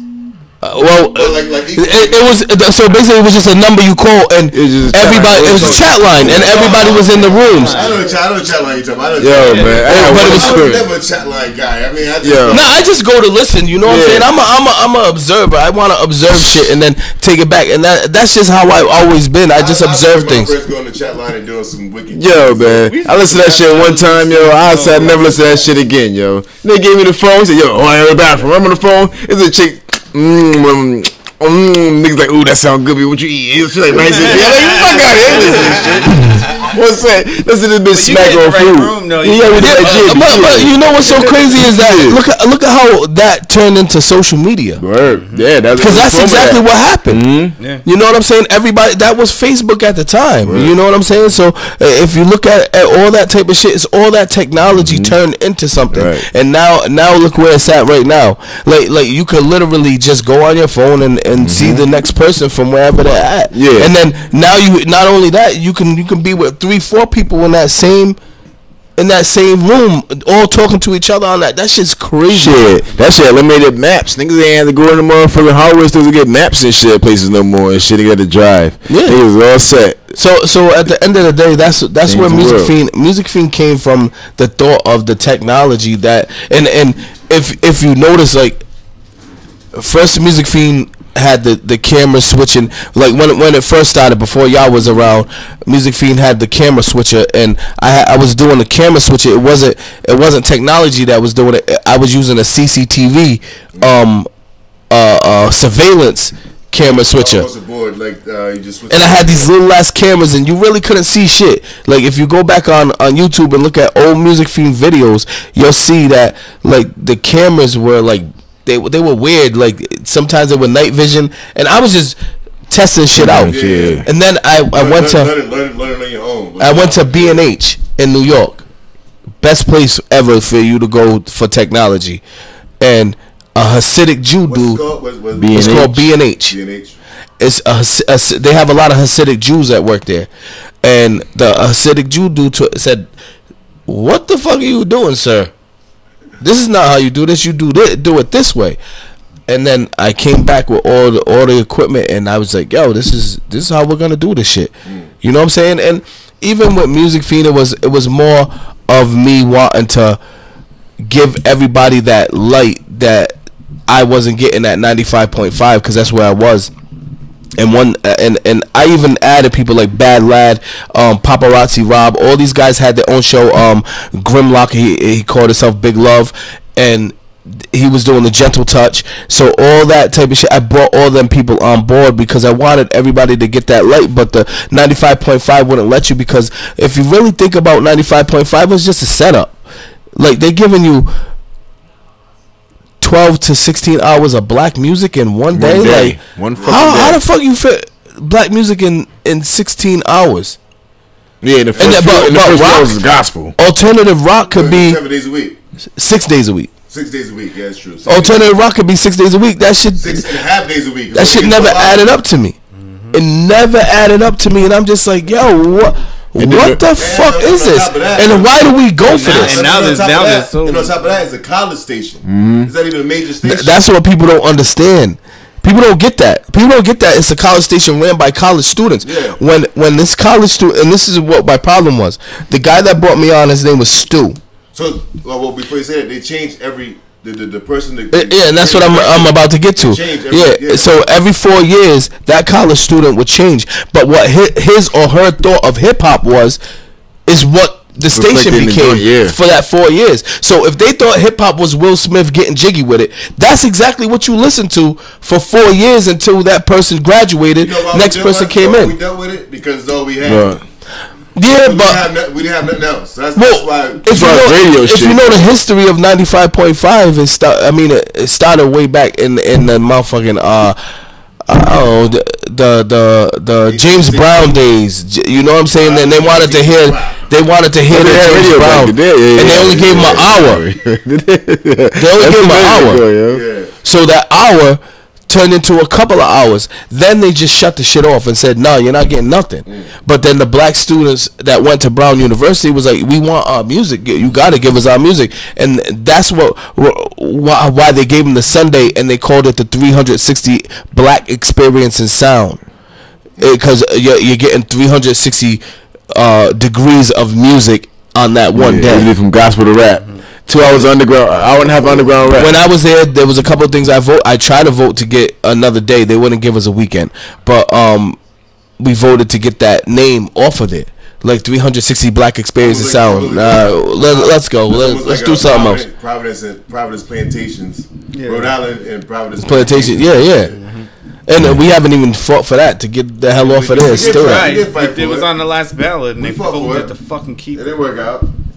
It's crazy, but that and when I would be in the meetings with them, I'd be like, listen, 95.5 is like a cousin that comes over on Sunday and leaves, stays for the gospel and leaves after the Gentle Touch, or actually Midnight Madness. So, and I'm explaining that to these people, but it never got through their head. So one day they understood. They just didn't give a fuck. Yeah, they probably didn't. But you know what? Know what they did give a fuck about? 95.5 made more money on Sunday than 6 days a week. And that goes back dumb shit. With advertising. That's a dumb thing. That goes back to a pride thing. That goes back to a pride thing. So it's like, yo, you know, we make more money on Sunday. Any fucking business person or anybody with any knowledge knows that's what you do. But their pride is in that way so much. Like, yo, we can't let this black music fucking dominate our radio station and everybody know. And now look what happened. They had to get fucking sold. Not to Christian. Karma, mighty go. Well, it's exactly what your bro's saying. Is at the end of the day, their pride was so strong that they didn't even want to. Because what a real person would have did, they would have flipped the station to be hip hop. Yeah, no, if you look at a lot of stations, they flip to be hip hop. Period. Because Kicks 106 was freestyle and all this other shit, and then they figured out that we need to go to Hot 106 and let's get to this black music. Well, I think that all comes down to like 1997, where I was talking about Bill Clinton signed a law that said that, you know, major companies can own multiple radio stations. Before 1997, you couldn't do that. So that's why like a lot of radio stations was privately owned, and they could play whatever the fuck they wanted to. So now, but then after, you know, yeah, but Hot 106 was privately owned still. Hot 106 was probably on. It was no, Hot 106 was Cumulus Radio. Cumulus, they own. I think they own. No, it was Citadel. I'm sorry, it was Citadel. It was owned by this dude named Tony Bristol, and Tony Bristol owned that station until they sold to Cumulus, and now Cumulus owns all these radio stations. But it was always one station. That's why they never would get anything until they went to Cumulus. Then Hot Nights came. Yeah, and that's when they, like I said, like 1997, around that time, you notice that all radio stations kind of switched. Before they wasn't playing like just before back in the day, like yeah, I got 5 on it on the radio. You know what I mean? Yeah, all like it was like a different array. There's an array of different music on the radio, but then after that, like you hear underground shit on the radio every now and then. It almost switched to like Coolio. Hot 97 was owned by the same Hot 90. What was it? Hot Kicks 106 turned to Hot 106, right? Mm-hmm. And then it was then that's when the transition started. When it was like all the hot. It was all hot. Hot 97 was the biggest one, yeah. Yeah. And then they all had to play this like the same criteria of music. Because I personally think, I don't know for sure, but I personally think it turns like a pay to play type thing. You know what I'm saying? Some of it was. Some of it definitely was. But I think it was more of bang this in people's heads. This is what the program director wants you to hear. You know what I'm saying? And if you notice, Hot 106 ain't never did local. Never. No. I mean, they used to do that local, that late night shit, calling Hot or Not. Yeah. We used to battle a little bit. But what I mean is, name one person that blew up off of Hot 106, because I could name people that blew up off of Hot 97 or a day, Power 105. But you can't name one person that blew up off of Hot 106 because they were getting spun the same amount of times Lil Wayne or Jay-Z or somebody else was getting spun. Never happened. No. And that's also that the shit. All these factors is what drove this. But people just don't see that. And then when I get into these arguments, let me say this. You know, at all the good that you've done for the hip hop community in Rhode Island, you know what I'm saying? What I learned from Ruckus is that you can't make everybody happy. Because aside from all the shit, good shit he's done, there's a lot of people that have bad things to say. Mm-hmm. Yeah. And the ill shit about it is, like, if you listen to those people, if you listen to their side of the story, you're like, yes, Ruckus ain't shit. But then if you come through and you listen to the Ruckus side of the story, it makes sense why they feel that way. You know what I mean? So it's like, as much as you did for the music, the Rhode Island movement, particularly the Rhode Island movement in music, why do you think that you get so much? I love this question. From this is my favorite question. This is my favorite question. He was like, "Here we go." This is my favorite question. I told you I got you. I just want to ask you if anything in particular that you want to know. Yeah, yo, listen. My favorite one, I'll give you a great incident. Boys and Girls Club, 2 girls fight. One girl like really beats the shit out of this girl with 2 boys. They beat the shit out of this one girl. I ban them from every teen party. But I say this to her: when you get to 18, I'm gonna ban you from every single 18 plus party. And then when you get to 21, you're never coming in none of them either. And I stuck to that. And we call that We got Channel what? Channel 40. That was Channel 40 on Cox back in the day was Lifetime. On Cox? Lifetime. Well, it was. You know what I'm saying? They got 1,000 channels now like that no more. Somebody for life, you get Channel 40. No, well, but he got Channel 40. But that's based on the 1998. He got Channel 40 like a subscription. They got like the 1,000 now. You know what I'm saying? So it might be. Yeah, man. So that person will hate me. That person will hate me because I stuck to that. I literally did stick to that. But you did that. That's my point. Because when that person would come up to me or anybody else, for instance, and be like, "Yo, I can't stand." I'm like, "Why?" Because this nigga did this, nigga did that. You won't let me in no clubs no more. I met the homegirl named such the other day. She said she can't stand you. Be like, you know why she can't stand me? Because I banned this bitch for life for this, and that. Like, salty. Yeah, and that's just like let's go to now. That's just a regular person. Now let's go to rappers. Oh, these sensitive ass niggas. Super sensitive, man. They want you to work with them at first, and then when you listen to their shit and it just don't be what you could work with, and you tell them the truth, like, yo, my nigga, like, you gotta go back to the drawing board, dude. And they're like, salty. Yo, my whole hood thinks this shit's hot. All right, then. So be it. Like your cousin, your aunt. So your whole hood got bad taste. I never ever. There's not one person that I could tell you that I said, yeah, like, yo, my nigga, like, you should really stop rapping. Like just go back and try to figure it out for yourself. Yes. Me personally, I just don't want to work with you, and that turned into hate. That turned into I hate him because I can't take no. Because niggas can't take no. It's that. It's the fact that they don't like the fact that. I'm opinionated on top of. So you can't be the bigs. You have to be the Damon Dash of those shit because you have. No. You want to know why I'm not the Damon Dash? Because Damon Dash would say fuck. I seen Damon Dash smack the coffee out of his assistant's hand in my face. Hell yeah. In my face, I seen him do that. I'll do that shit. I was in the Rockefeller building and I seen this nigga smack the coffee out of this bitch hand because it didn't have enough sugars. Bougie Coonery. Yo, dog, I was like, yo. Who made this espresso? There's not enough sativa in this espresso. Where's my Azuka? Get this out of here. Yeah, so fire, by the way. I can't say I'm him because I don't even try to get to that point. Yeah. I used to be a little edgy before, but it's more or less like right. No. It's more or less go ahead, go do your thing, and I'll see you wherever I see you. I'll see you, but I probably won't see you. You know, I know. Yo, I just have this thing in my mind when I hear something, I know that it's gonna be something or it's not. And I'm not saying I know it's a fucking guaranteed hit, but I know it's gonna be something. Somebody's gonna give you some praise for something, or I know people are gonna shit on you, and they're gonna shit on you behind your back. They're never gonna tell you to your face. So you're lucky that I tell you. Lucky that I tell you. And that's the problem with Rhode Island, though.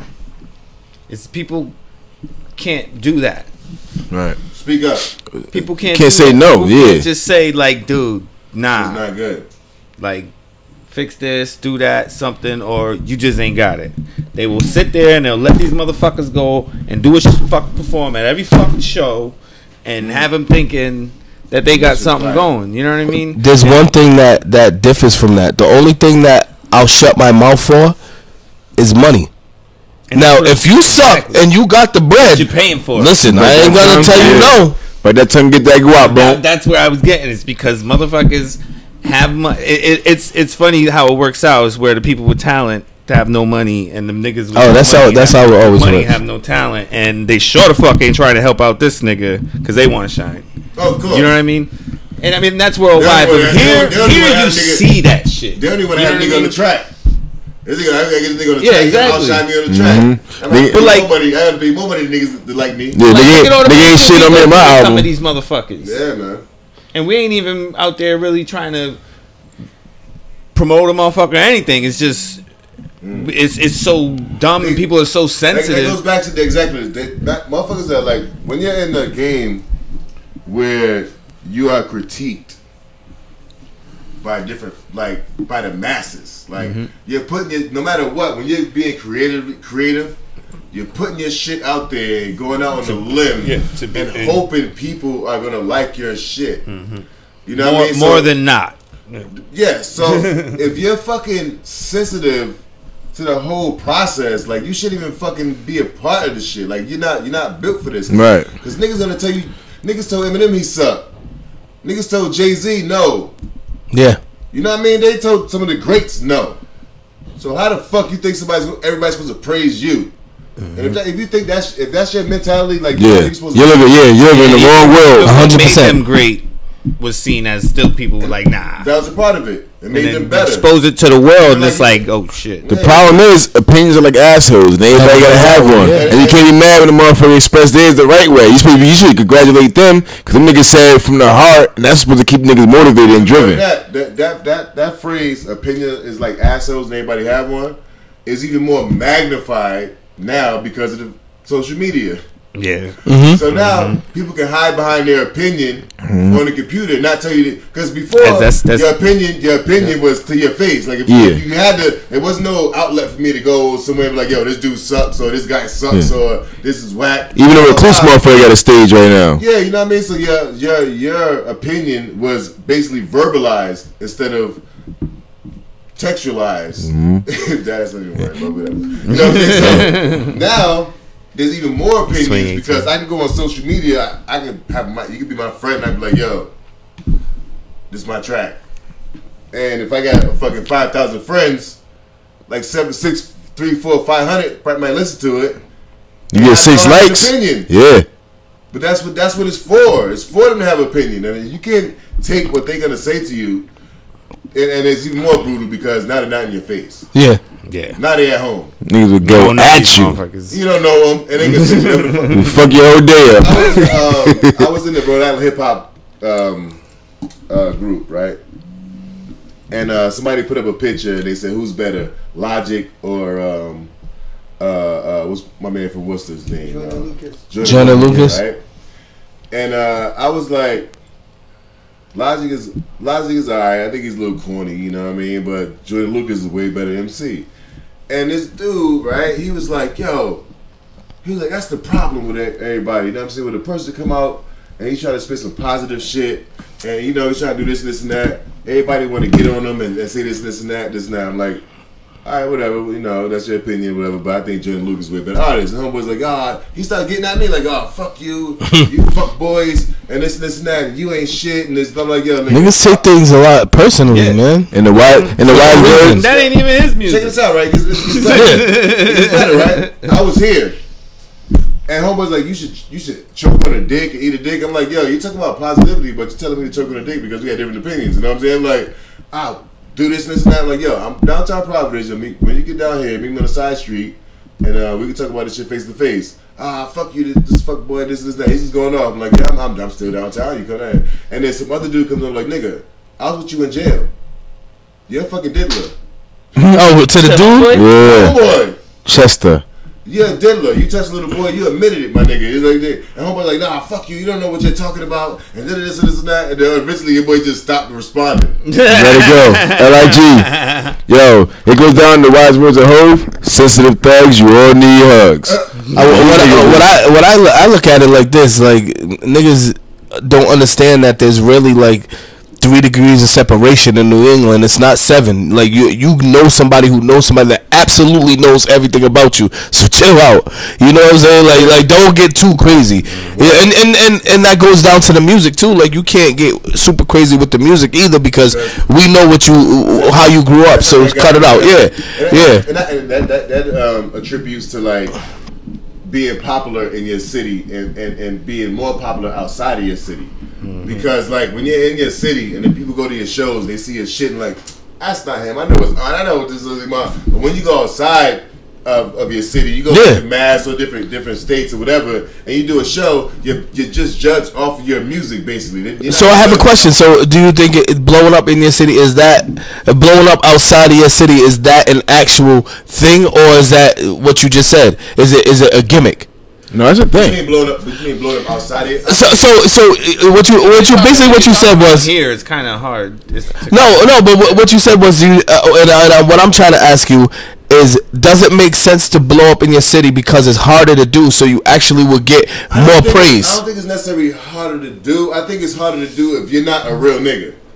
And the motherfuckers know you, know who you are. And the motherfucker can't come back home. You know what I mean? Like Jay Deuce, right? Jay Deuce has seen like unprecedented support from Rhode Island. And I think a lot of that has to do with him being who he is, being a real nigga, and people identifying him with being that's the same guy I see when he's not behind the mic or in the video. That's the same guy. So people love him. But a lot of times, like, when you're not that solid as a person, and you had kinks in your armor, people in your city start pointing that shit out. You can almost go outside of your city and be a whole nother motherfucker. But you don't necessarily be a whole nother motherfucker. You can be the same person. Be the same artist. But you just judge upon your music outside of your real life because they don't know. Niggas don't know that shit. So if I go, like for me, for instance, if I go to Florida or whatever and do a show, nobody's not going to think about nothing else I'm doing but besides my music. The outside factors is not going to matter. Yeah. And understandable, but do you think that it makes sense to do it in your city where it's harder to do so you'll gain a better notoriety? Well, I think it's a double-edged like a home type of thing is spread out, like starting from the interior. Double-edged sword because I always think it's better to do home first. As I'm about to say, it's a double-edged sword because, like, if you have motherfuckers that follow you in your city, and you go outside the city, and people that like you, they're like, all right, let me see what it's like back at his home. They start asking questions about you from where you're from. And if motherfuckers see that you're a solid dude, they're like, oh shit, people support him where he's from. But if you're that person like, yo, that nigga's a snitch, man. You know, they go back to your home and they're like, yeah, man, that nigga's a snitch. You know what I mean? Like. But the thing is, these days it's hard for niggas to do that because of the social network thing. Motherfuckers put some shit on YouTube and nigga, like you said, motherfuckers got some fingers and say some shit real quick.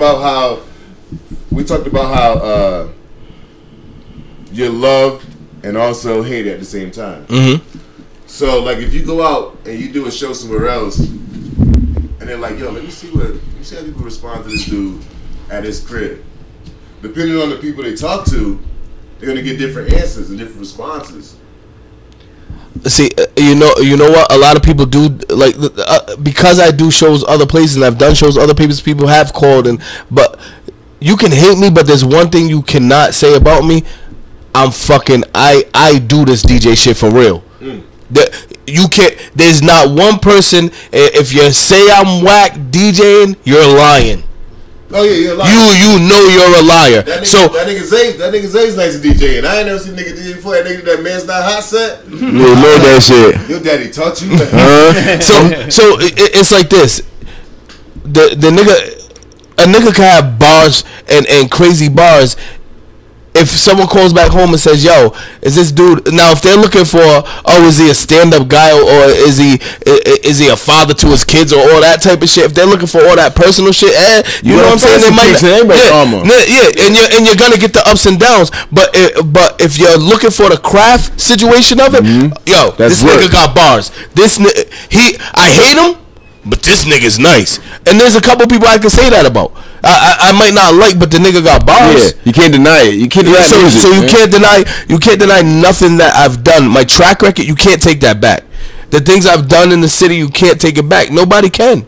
Right. So and then when it comes down to whether or not I can do my craft, I can absolutely do it. So therefore, those are things you can't take away from me at all. No one ever could take that away from your skill away from you. You know, and it speaks for itself, man. Seeing this man rocking DJing for legends, you know what I'm saying? Just did a packed house full of beautiful ladies for Keisha Cole and shit, did the thing, you know what I'm saying? Lady Rock in the building, you know what I'm saying? So this man, he's in his footprints is in this motherfucker, you know what I mean? All over Rhode Island hip hop. Can't even really mention Rhode Island hip hop without Ruckus, you know what I'm saying? So, you know, we gotta keep and going. I feel like that's a good thing, and it can only get better. Real talk. Real talk. Doing the shit you doing, you know what I mean? I missed a little piece of that, but I had to go tinkle. Now you say you just rocking with legends, just on stage with legends, you know what I'm saying? Keisha Cole, you know what I'm saying? DJ and all that. Yeah. You know what I'm saying? I mean, only person I haven't DJ for, that I would like to is Jay. I mean, I've DJed for almost everybody at some point in time, like old school and going into the new school. I've done a lot, so I can't complain there. I just only thing that I don't even know if the word regret is in there, but I wish would happen is there be more support for what Music Fiend is and Music Fiend was into the juice, whatever I'm doing now with this radio station, because it can only help and benefit everybody else that's trying to do something. It's not necessarily a ruckus thing at all. I think for that to happen, we would have to go into a different I think because correct me if I'm wrong. It's an assumption. I think when you first started, you had a lot of like hood motherfuckers. No, I can't agree with you. I can't say correct me if I'm wrong. I can't agree with you, because I had nerdy shows on here, like I had sports shows on here, I had sex talk shows, so it wasn't just hood. Like I had shit. The content of the show can be different, but the actual people that were associated with the shows. Because you told me before, like I can't say you're 100% wrong with saying hood people. Yeah.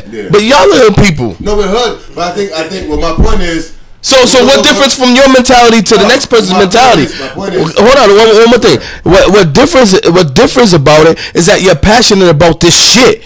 There's been times when you guys been here late and just are doing your thing over and over and over again, the same thing over and over again. You have to have a passion for that shit. It's the passion for the music. It's not. I don't think it has anything to do with what hood you come from or what suburb you come from. I just feel it's the passion of the music and the passion of what you're doing. Like, I think the only reason I said that is because you said we was talking before, and you said a lot of the shows, the people had like animosity towards each other, and they had a good thing going. Oh yeah, no, there was that. Maybe hood was the wrong choice of word. Maybe it was like people that just like in conflict with each other. Like the chemistry wasn't all together. Because I think. But y'all be in conflict too. Well, we're just one show. I mean, like the whole everybody. Here's the thing. That's where it really fucks up, because you're the person on the outside looking in, trying to deal with all these personalities. But also, let's say you and not B got into like a little spiff, a little argument or whatever. I used to have conflict of whether or not is it my business, because y'all knew each other before you came to me in the first place. Be the mediator. And I've been the mediator and it's worked, and I've been the mediator and it hasn't worked. Yeah. So that's where I'm a little conflicted, because this situation isn't like a McDonald's turnkey. You know what's gonna happen. This is how a Big Mac is made. This isn't how a Big Mac is made. This is just free for all, and what happens, and you learn as you go along. So that's what it's been, and people haven't gotten over certain things. Yeah. Now, if you will not be arguing, then tomorrow your relationship is, yo, my nigga, my bad, or your relationship is, y'all forget it. You know what I'm saying? I'm gonna do a whole new. Yeah, that's just how y'all relationship works, and I had to deal with that, where a lot of people couldn't get past the argument that they had to make it work for the greater good of whatever situation theirs was, and a lot of it came back to, fuck that, we're just paying ruckus anyway, so who cares? But nigga, it was your show, it was your thing. So if I drop out, it's only what, $50 in my pocket a month, or whatever. I've seen shows with like 8 people, like splitting $100. Yeah. So you're putting in $15 a month, and that's not worth you trying to create some ill content. I literally watched this dude this morning, and I'm watching The Breakfast Club, and I forget the dude's name. I'm actually gonna watch some of his shit, but he started off on Vine with his brother, and him and his brother are millionaires right now.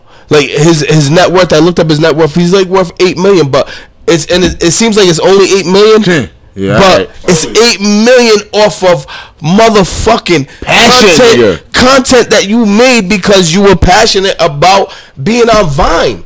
Vine advertisers from everywhere coming at him, and he actually opened Charlamagne the God's eyes, because he has $1 million home, he owns a Lamborghini and a couple other cars, and DJ Envy's kids knew him before DJ Envy knew him. Yeah.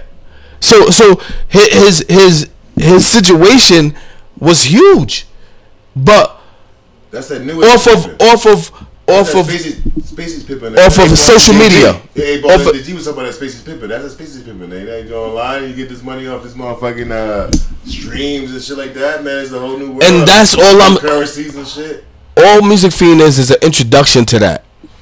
It's an introduction to interviews. If you're an artist and you don't know how to do interviews, let's do 5-10 interviews on our own show. Right. If you're an artist and you weren't getting your music played, now I'm gonna play it. Hey, yo, real talk. The thing is, it's like you know, my word right now, I'm on some motherfucking Sesame Street shit right now. Keyword is passion. You know what I'm saying? So it's like, if you didn't have the passion for what you're doing, and the motherfuckers in the radio station that have the passion for what they doing, the shit ain't gonna fucking work out.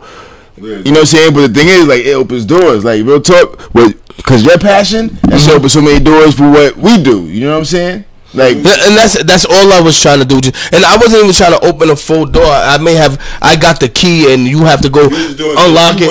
Unlock it. You're following your dream. I was on top of. I'm only introducing you to the world of what you can do.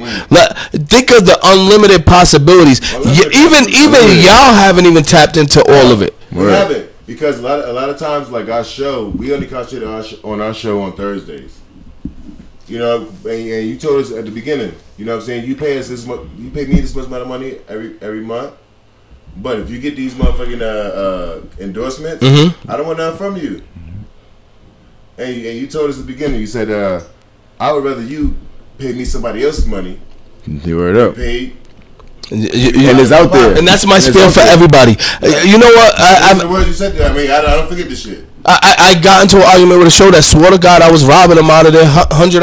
$100. $25 a show. $100 for the month.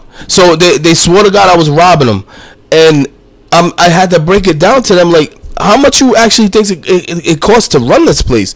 Like, if you leave tomorrow, it still got to run. So and that was that Rhode Island mentality, or I can't even say that. That was just because a lot of people weren't just from Rhode Island.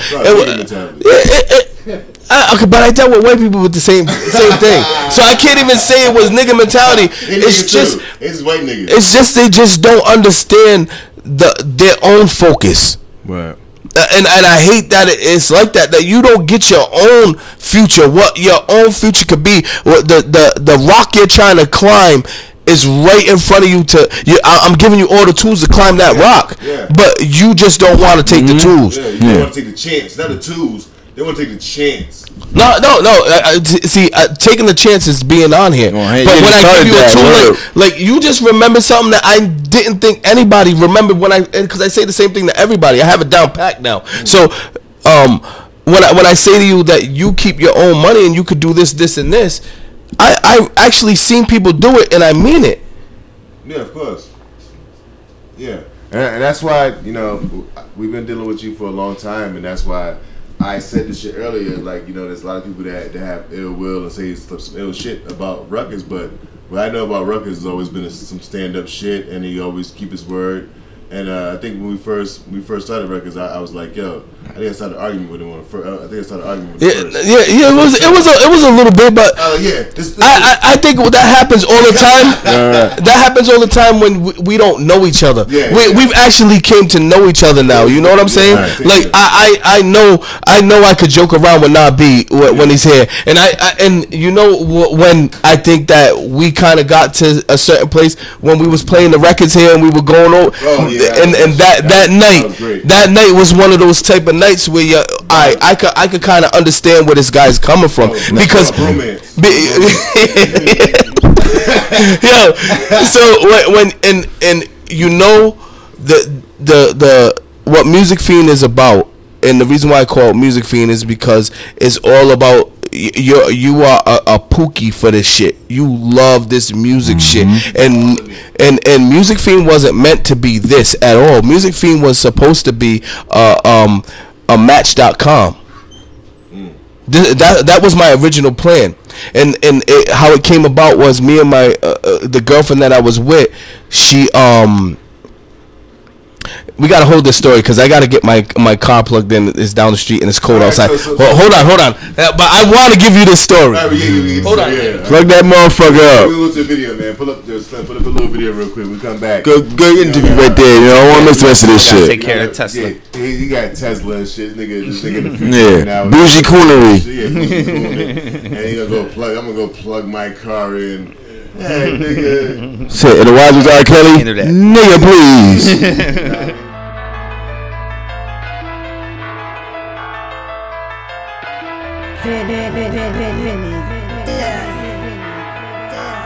Say I'm an animal, the most wanted, the most hated. I'm an animal now that I made it. Close friends don't like my life. They don't like me. They think I wanna fuck their wife, but I'm good. I'm just chillin'. Niggas treat me like I'm the villain.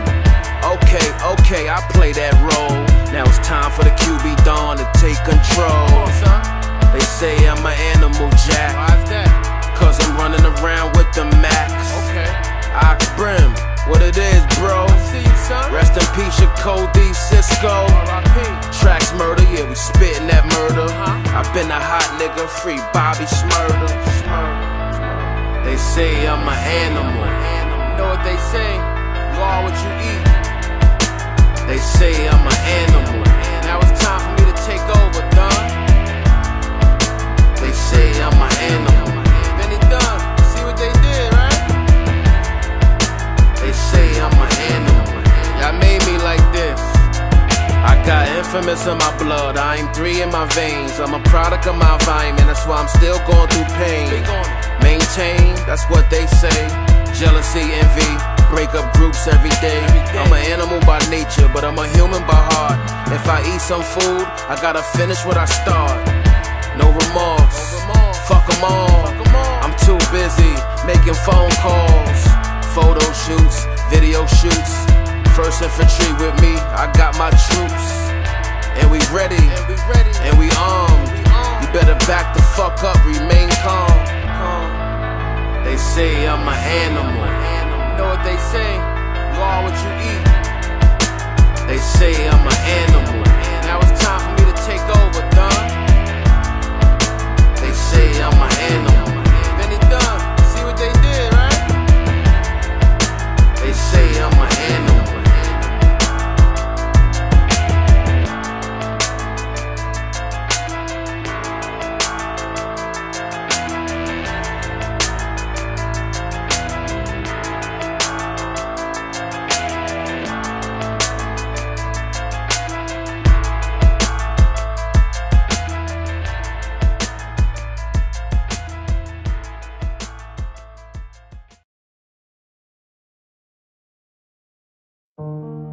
About to be on some real murder shit, eh? I'm telling you, man. Any nigga that ever looked at me wrong owes me money or ever said any jealous bullshit about me is fucking dead. Villains, villains, villains. All I see is fucking villains. Villains, villains, villains. In my hood, fucking villains. What up? What up? Yo. What up? Welcome back to the motherfucking Chop Shop, man. You know, we back here with DJ Ruckers and shit, but listen, man. We can talk about this shit all day, man. We can do this shit all night. It would take like 4, 5, 6, 7, 8. Yeah, we could do a couple of these. Throw those lows. What we're gonna do is we're gonna have a reoccurring segment on a Chop Shop. There's gonna be stories by DJ Ruckers, and that's gonna be once a week. We're gonna have that shit. That works. I got a lot of them. Yeah, I got 100. I got some shit. Got some shit. And that's gonna be one of our reoccurring segments. And we also gonna have the burger. The time that Jim Jones kicked the girl in the mouth. See, we can't stop. All right. He's ready. We do this all day, man. We be here all night. So, but what we're gonna do is, man, I just want you to let all the time they train the promoter's girlfriend. Go ahead, man. I'm sorry.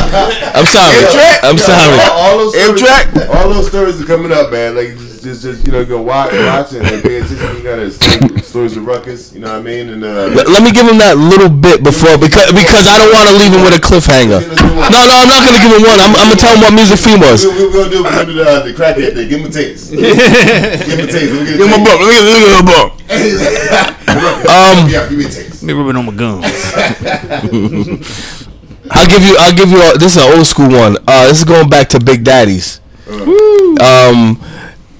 Big Daddy's the promoter was supposed to bring Cameron there. He always never fucking come here. The promoter was no. Let me bring it back. I'm sorry. The promoter was supposed to bring Mace there. Nori. I'm sorry, Nori. The promoter was supposed to be Nori. Nori That's a long time ago. Yeah, your thoughts right. Yeah. Didn't show up. Nori didn't show up. This is Super Thug Nori. So that's how long ago it was. Yeah. So They knocked down the wall at Big Daddy's, and they made a stage. There was no real stage in there. It was just real clubby. So they made a stage. They knocked down the wall just so Nori could come. And the promoter decided that he really wasn't going to bring it to Big Daddy, so he was going to bring it to the living room instead. Was Big Daddy small in the living room? The living room was pretty small. Yeah, but the thing about living room, this is pre station fire days. So even though the living room was small, you could sardine it. You could sardine it. So there could be 1,000 people in the living room and only 200 people supposed to be in it. Yeah. So, I'm telling you, it was crazy that they would fill all this up. So what? I'm gonna hold names just in case there's cases out there. But true. But I'm gonna withhold names. So somebody called the fire department and said, "Yo, they're gonna pack this place out at the living room." Premeditated. Oh, premeditated. Wow, that's some sucker shit. Yeah. Suck ass nigga right there. Yo, so they said, yo, they call up the fire department. The fire department goes over there, says, yo, nothing. Nobody's coming in this joint. So what the promoter had to do was call up Big Daddy's and say, hey, we're gonna bring Nori there. We got shut down over here. We don't know who called, but somebody called. So then they bring the whole party over there. He tells me that he knows. That's why they gonna protect names. That's why I say gonna protect names. So that's right there. So he ends up bringing the show to Big Daddy's, and Nori double books himself.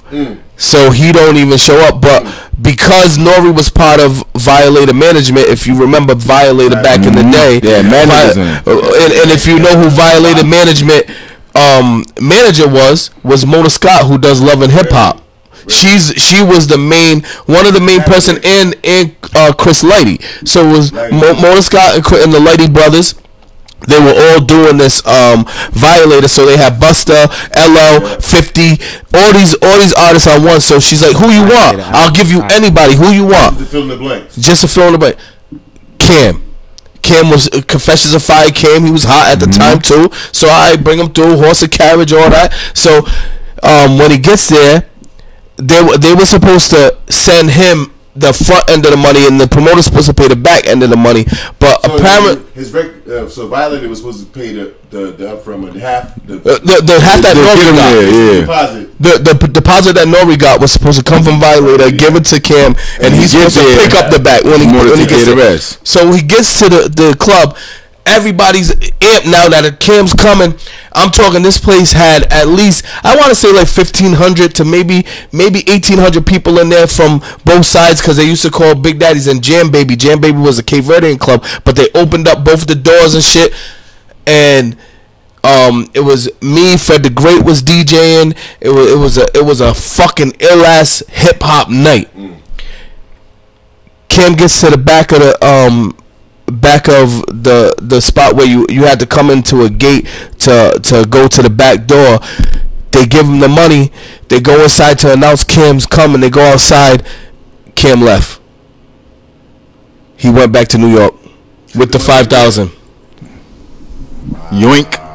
He always got something. With the $5,000, this nigga. Something happened. Yo, like, I want to know the story of what happened and why Cam never do a goddamn show in private. Yo, listen. I've never seen a riot the way I seen a riot that night. I seen a riot to the point where niggas lifted up the pool tables and flipped them. Every pool table was flipped on the other side.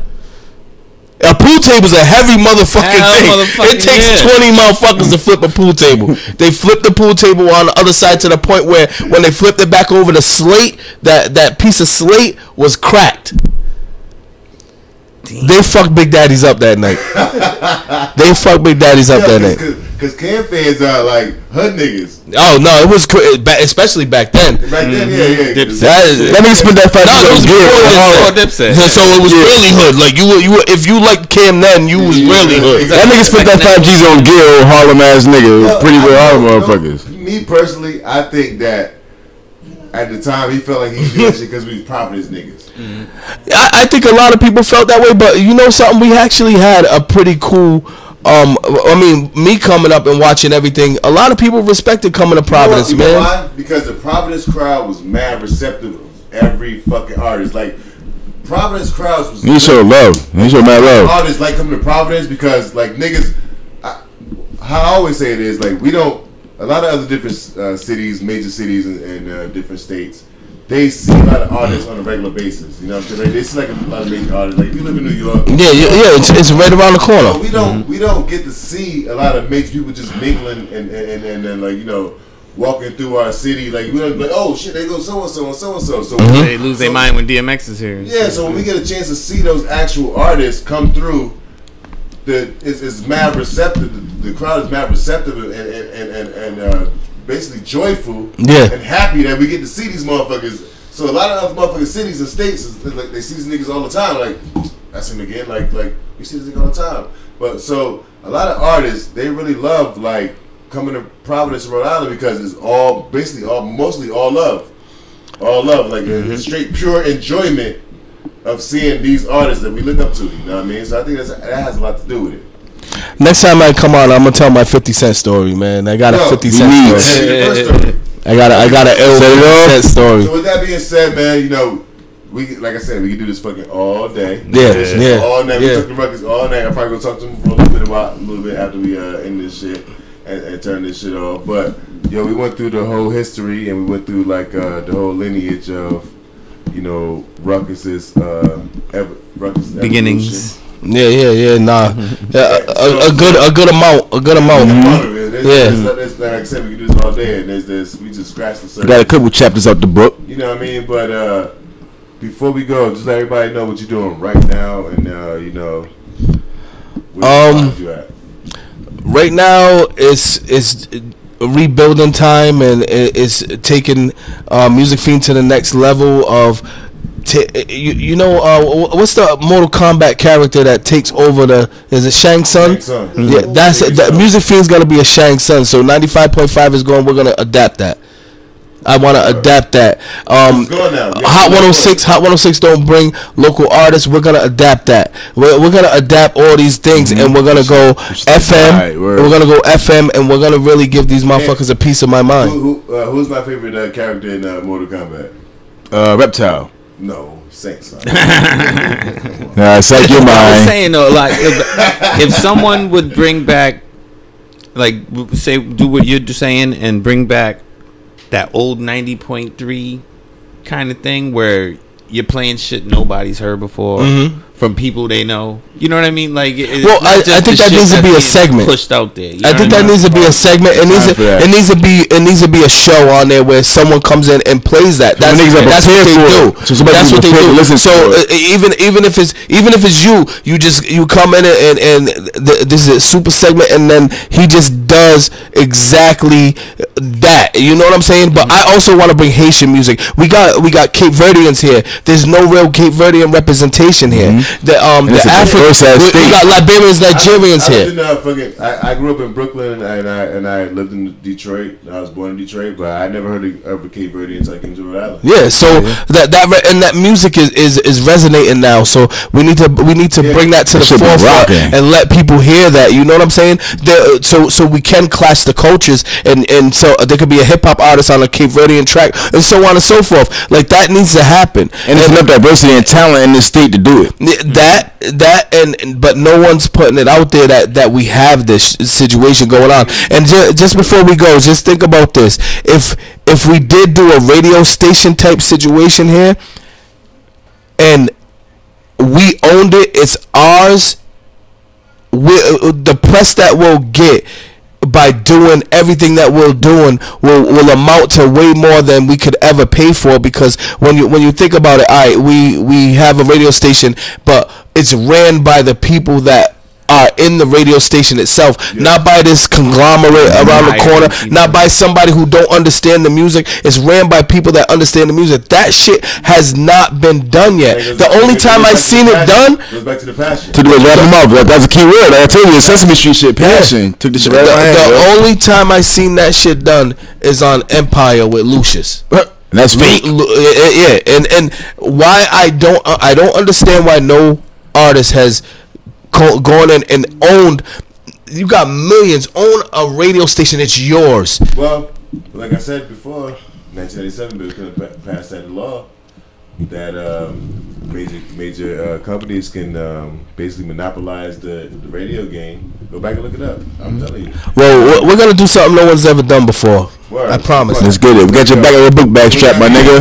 Yo, hold on. Can I say one more thing? Hey, yo. To my peoples, yo, I asked my You can't say bruv.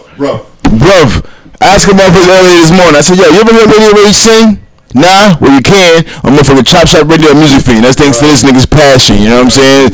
Real shit, you know what I'm saying? And I'm glad you said that, because I was gonna sign off before I gave Ruckus his proper due and his proper I don't even know the word for it. But it is there, come up. You know what I mean. He did a lot for us as UZD and as the Chop Shop. Real talk. He's the reason why we're here. Exactly. And he's the reason why we keep going, and the reason why you guys can watch. And we have this platform for this underground MC. I hate to interject and not to be on no ridership, but watching y'all niggas grow has been tremendous. Like watching y'all grow to be in the back and just doing an album that I actually. How many times have I gone there and told you I like it, and I swear to my mother I fucking hate shit. It just gets on my nerves sometimes. Oh my god, it gets on my nerves. Some niggas' music just gets on my motherfucking nerves. Like nigga, why can't your mother smack you back into her uterus?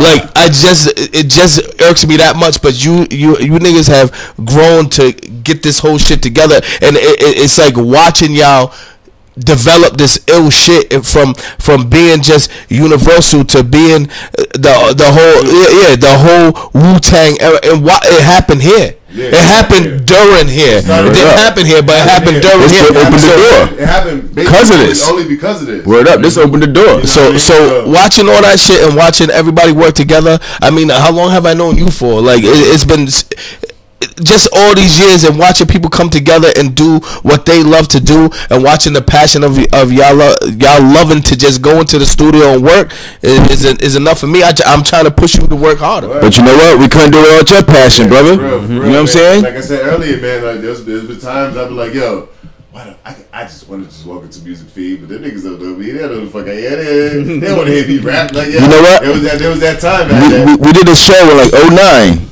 Right here at Jerky's, we did a little bastard shit. I came over here with the dudes from my job and shit. We looked at Music Fiend, niggas like, yo, niggas rap? And he like, yo, come over, you know what I'm saying? We looked at the whole Music Fiend shit when you just come over, my niggas from my job and shit. It was like 09, 2010, something like around that time. You know what I'm saying? We was just getting it going, you know what I mean? Right, but niggas wasn't ready we wasn't ready for that shit, you know what I mean? Yeah, so, yeah, man, like, there's we can big up motherfucking Ruckus to the end of the world. To the end of the world. We 30 minutes over. You know what I mean? 31 now. You know what I mean? My man Slim gonna drop this motherfucking video. We gonna watch this shit, and then we'll be back, man. We'll come back with this motherfucking Ruckus story. Yeah. Story, dude. We're gonna come back with these stories. Yeah, let's do it. And yo, the first Bourbon Street. Watch out for that. Super. Watch it. Watch out for that, boy. We'll be back here next week on that UZD.world. You know, www.uzd.world. You know what I mean? And watch this motherfucking video, man. We'll be back here saying Bat Channel. Bad time. Konnichiwa, bitches. You know what I mean? We're up the Ruckus. You know what I mean? Like, anybody got any queries? You know what I mean? You got any business you wanna? Everything's follow a DJ. One word. Everything. Mejente, Black Planet. I'm on it. I'm on Tinder, plenty of fish. Boy, you know better than that. I'm on everything.